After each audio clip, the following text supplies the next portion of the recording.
FOMC has certainly seen some really different views from Asian markets as a whole.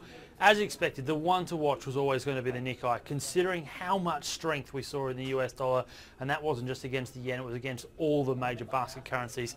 It really was always going to be about how strong that correlation remained, and it is well and truly intact. We finally saw the Nikkei crack through 16,000 points. That is something we'd pointed out that was probably going to happen with this meeting, and the yen continuing to fall away once it happened through 16,000 and really kept moving quite high, all the way up to around about sort of 16,100 points. That's a really solid move. The yen's now at, well, the dollar yen is now at 108.6. It's an amazing transformation, and it certainly means that it's off to the races once more for that pair. Watching that inverse correlation very strongly, and it looks like it's going to hold true.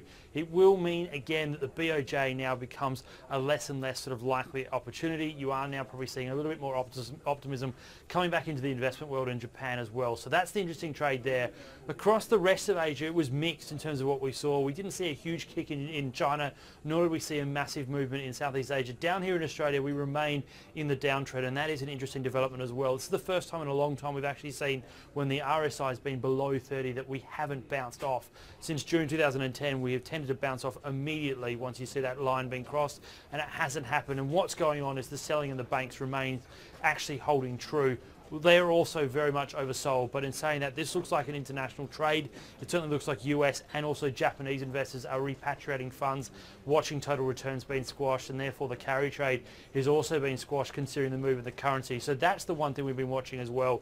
All very much brought on by what's going on in the Fed, watching it even closer tonight with reactions from the US markets and how they're going to react to it as well.